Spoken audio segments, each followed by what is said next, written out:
Thanks for tuning in to another starting lineup edition, NASCAR Cup Series. This week it's Kansas as we take a look at the AdventHealth 400 speed charts for qualifying and practice.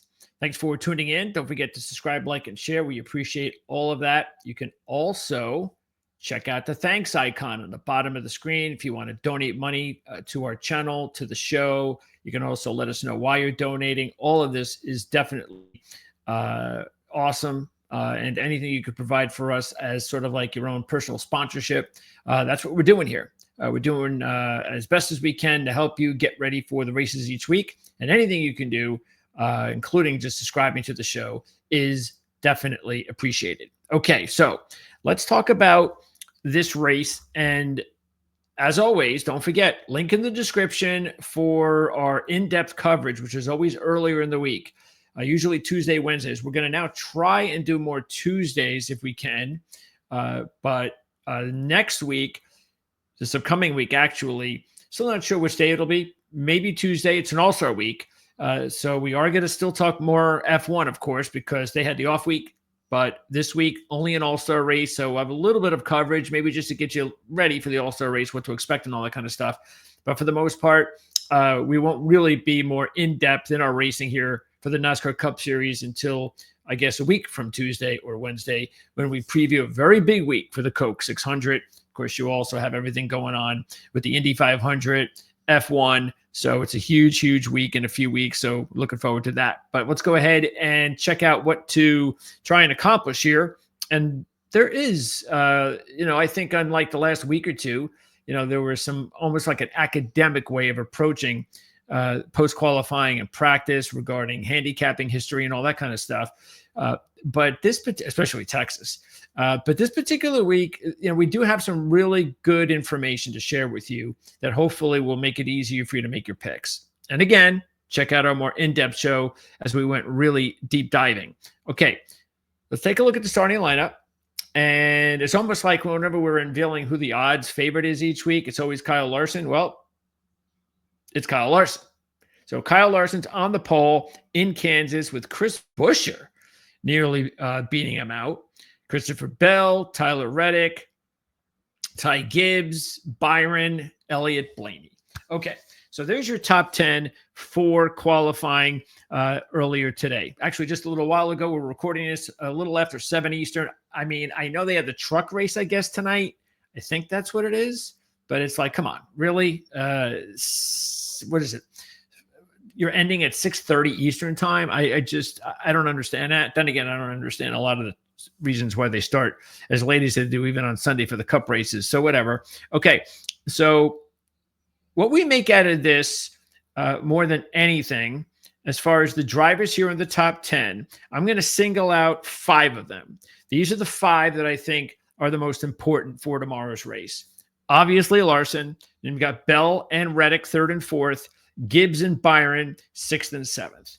Now, Blaney, at this point, the way that kind of season he's even having, you can never count Ryan out. The problem is that his odds are just really, they're no value with Ryan Blaney anymore.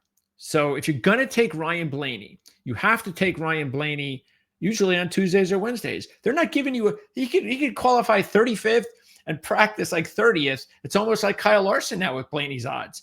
They're not moving him much. So therefore, always take advantage of Ryan Blaney if you're going to take him on any particular week early in the week, because they could always lower those odds. They're not going to lower them after what happened in practice, which I've already kind of let the cat out of the bag there. But still, anytime Ryan is going to be in the top 10 in qualifying, forget it. I mean, you're not getting any breaks with the odds. If anything, they actually might drop. So keep an eye on that. Now, by the way, Ryan went into the week as a second choice, along with Byron, Reddick, and Hamlin at 8-1. So I think that's probably where he's going to remain. Every sports book's different. It might actually wind up being about 6 or 7-1, to tell you the truth, at some sports books. Let me see if I'm going to see just if I happen to notice anything. Let me see here if I can do this real quickly. Let me pop up another browser. And I just want to see, just maybe curious whether or not that they've got odds posted up already. I doubt it, seriously. Yeah, they don't. I didn't think so. Okay, just checking. Hadn't checked like that in a while, but they have been getting them up earlier.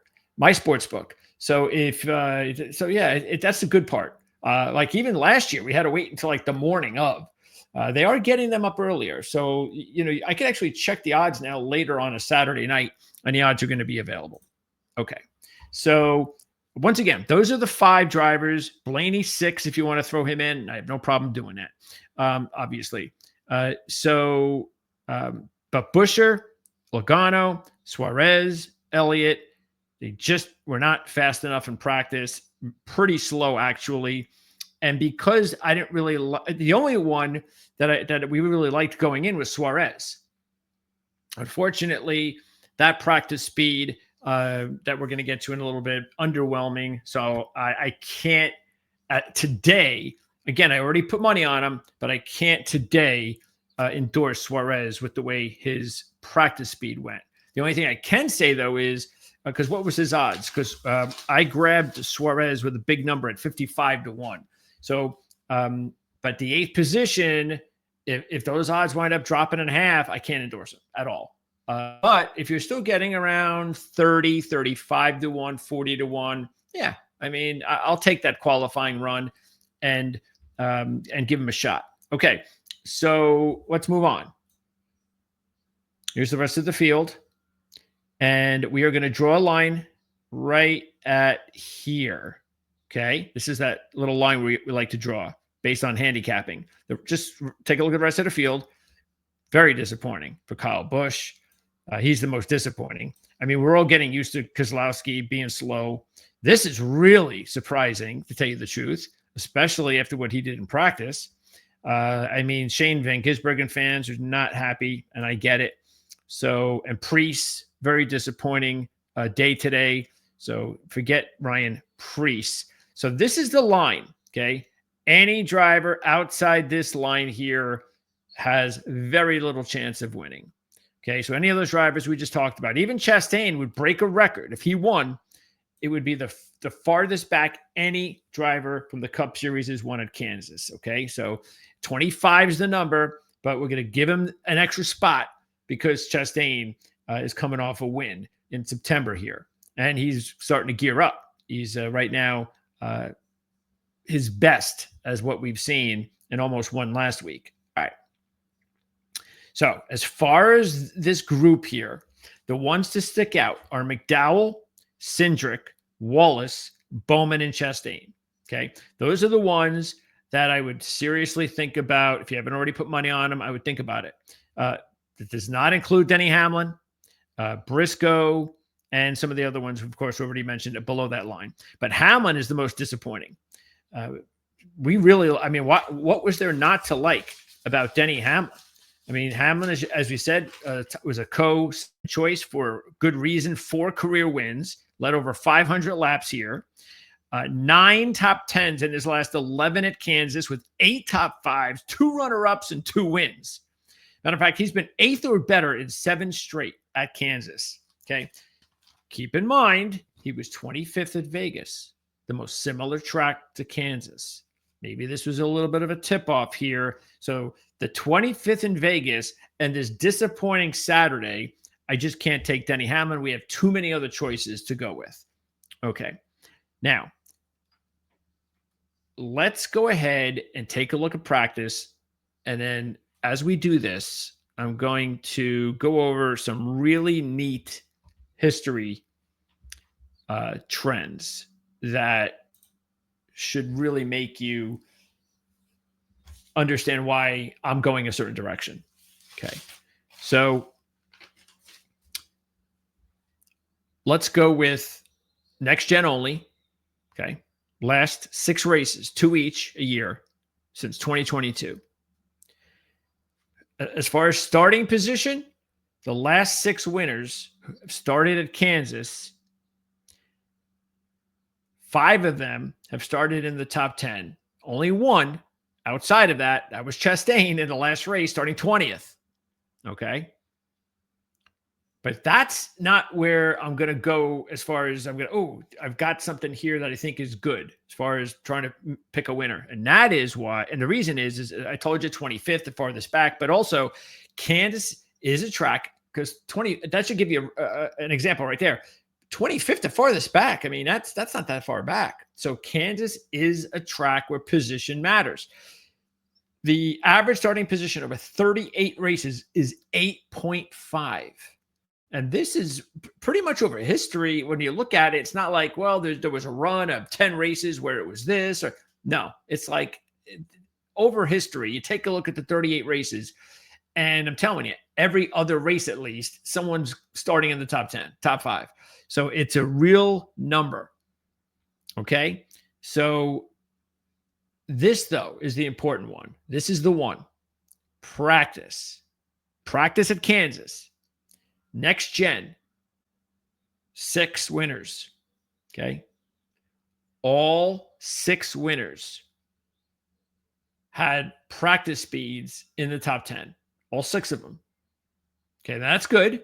That's real good, especially since 5 out of 6 in the top 10 in qualifying. So now we got something pretty good there. It's almost 100% for that damn Chastain. That would have made it easier. But what's more impressive is 4 of the 6 next-gen winners at Kansas had the fastest practice run. That is something I've never seen before, next-gen wise, at any other track. That is the most impressive practice number that we've seen the last 6 years anywhere. 4 winners in the last 6 at Kansas, all were the fastest at practice. Okay, now let's take a look at the practice speeds because this is important. And there you go. Ty Gibbs. Now remember, when we were previewing the show, if you were with us, even though Gibbs didn't make our list, our final picks, top 3, we talked about Gibbs, that this might be a good week for him because his number was like, 28, I believe, 28-1. He was coming off his best finish at Kansas in September. He finished 5th. The thing that probably made me not go with Gibbs was the 22nd in Vegas. It was close. I was close to taking him, but that was the thing that was, But he's got an Xfinity win. He was in Xfinity twice there, 1st and 3rd.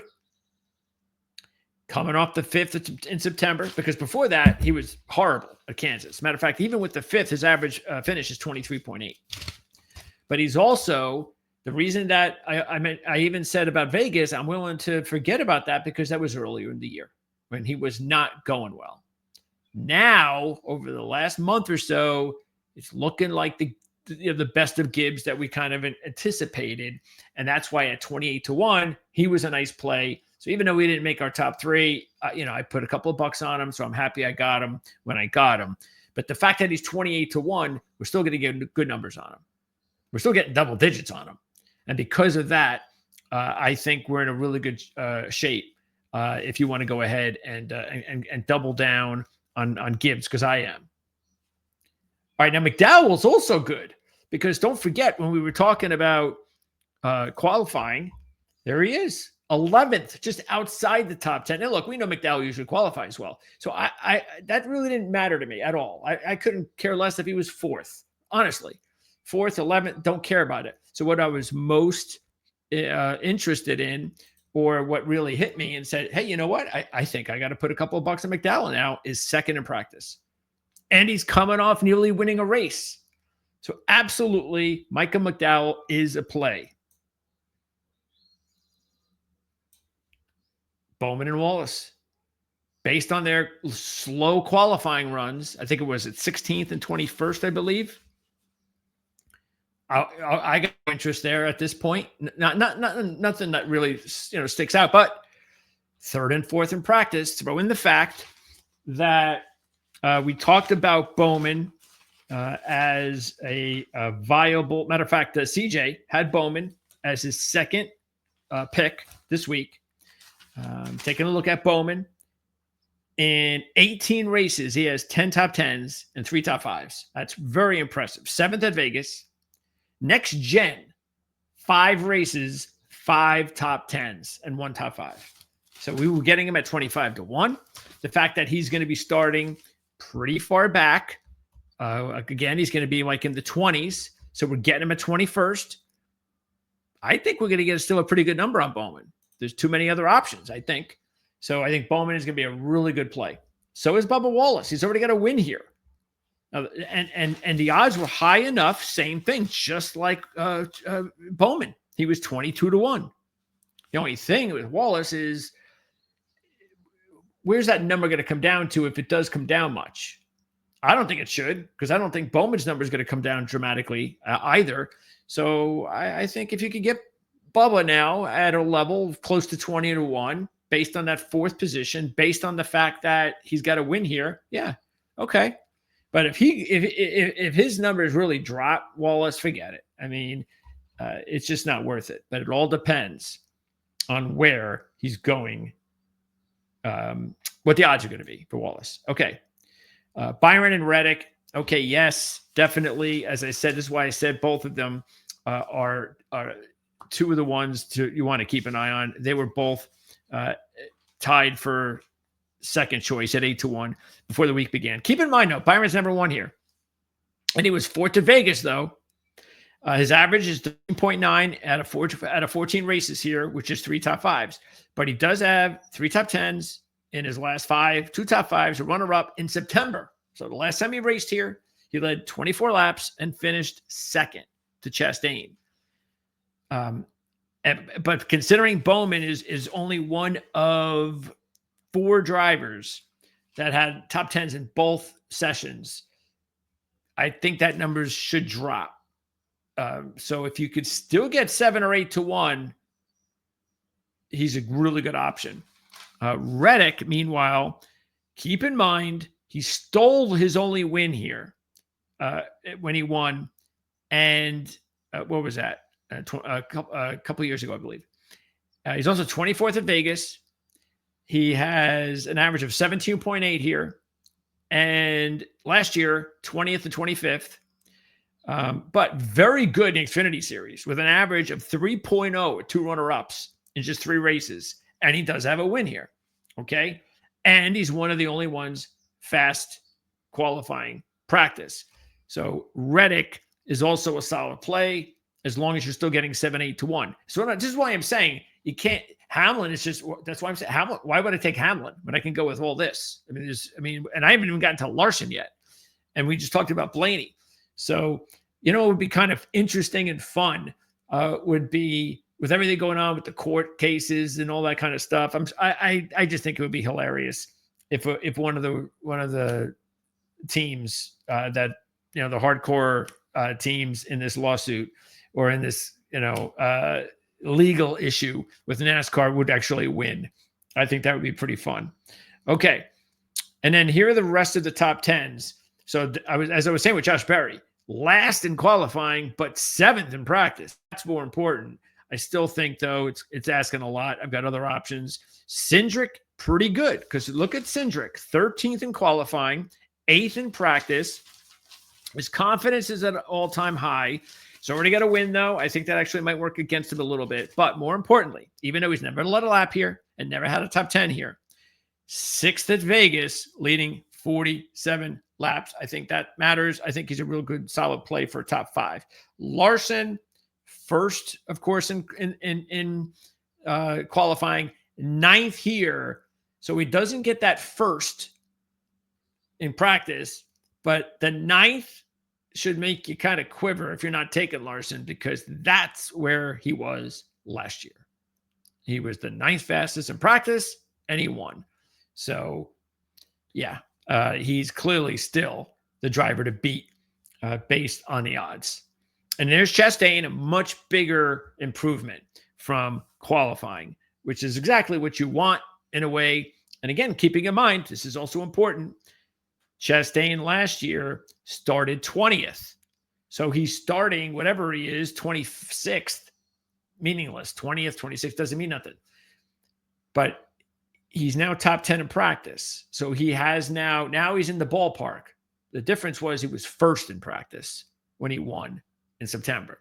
So, but the good thing is that Chastain was a pretty decent 18-1. I was shocked. We were getting 18-1 on Chastain the other day, which is why he was part of our picks. And he did lead 52 laps in that race.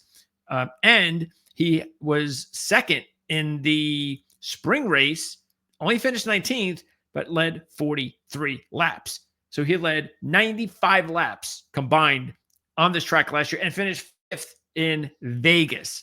And he's coming in on a hot streak in a way based on or how he started the season. So yeah, even though he's starting 10th, you're going to get good odds on Chastain. He's still a solid play.